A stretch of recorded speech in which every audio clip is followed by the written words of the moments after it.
قرآن کا دل اور 10 بار قرآن پڑھنے کا اجر۔ حضرت انس رضی اللہ تعالیٰ عنہ سے روایت ہے، فرمایا کہ رسول اللہ صلی اللہ علیہ وآلہ وسلم نے ارشاد فرمایا کہ ہر چیز کے لیے دل ہوتا ہے، اور قرآن کا دل سورہ یاسین ہے، اور جس شخص نے سورہ یاسین کی تلاوت کی تو اللہ سبحانہ وتعالیٰ اس کے لیے 10 بار قرآن پڑھنے کا ثواب لکھیں گے۔ نمبر 2، حاجت پوری ہو۔ حضرت عطا بن ابی رباح جلیل القدر تابعی سے روایت ہے، فرمایا کہ مجھے یہ خبر پہنچی ہے کہ رسول اللہ صلی اللہ علیہ وآلہ وسلم نے ارشاد فرمایا کہ جس شخص نے دن کے شروع میں سورہ یاسین پڑھی تو اس کی حاجات دینی اور دنیاوی یا اخروی یا مطلقاً تمام ضرورتیں پوری کی جائیں گی۔ نمبر 3، گناہوں کی بخشش۔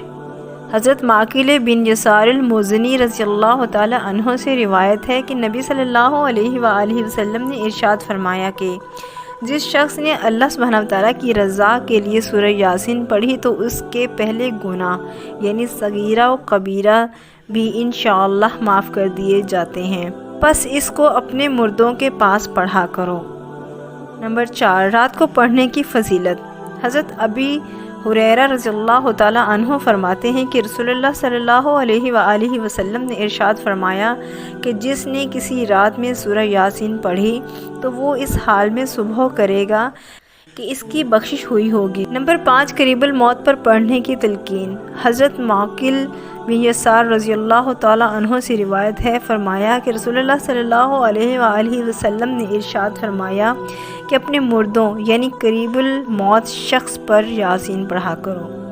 نمبر 6، بروز قیامت شفاعت۔ قرآن مجید میں ایک سورت ہے جو اپنے پڑھنے والے کی سفارش کرتی ہے اور اپنے سننے والے کی بخشش کرتی ہے، خوب سن لو، وہ سورہ یاسین ہے۔ نمبر 7، آسمان و زمین کی پیدائش سے پہلے تلاوت۔ حضرت ابی ہریرہ رضی اللہ تعالی عنہ سے روایت ہے، فرمایا کہ رسول اللہ صلی اللہ علیہ وآلہ وسلم نے ارشاد فرمایا کہ بے شک اللہ سبحانہ وتعالیٰ نے آسمانوں اور زمین کی پیدائش سے 1000 سال پہلے سورہ طٰہٰ سورہ یاسین کو پڑھا، یعنی ان کی تلاوت کو ظاہر کیا اور ان کی تلاوت کے ثواب کو بیان کیا۔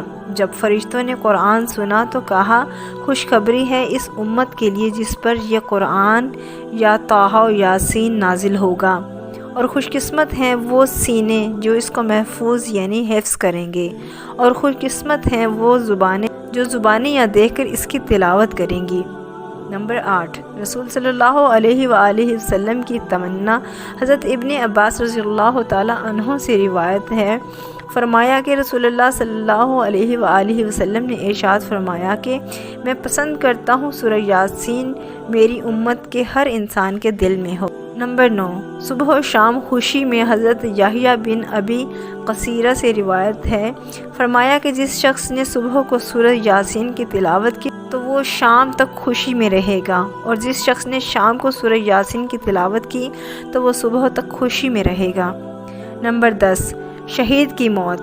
وہ شہید کی موت مرے گا۔ نبی کریم صلی اللہ علیہ وآلہ وسلم نے فرمایا جو شخص ہر رات سونے سے پہلے سورہ یاسین پڑھے گا وہ شہید کی موت مرے گا۔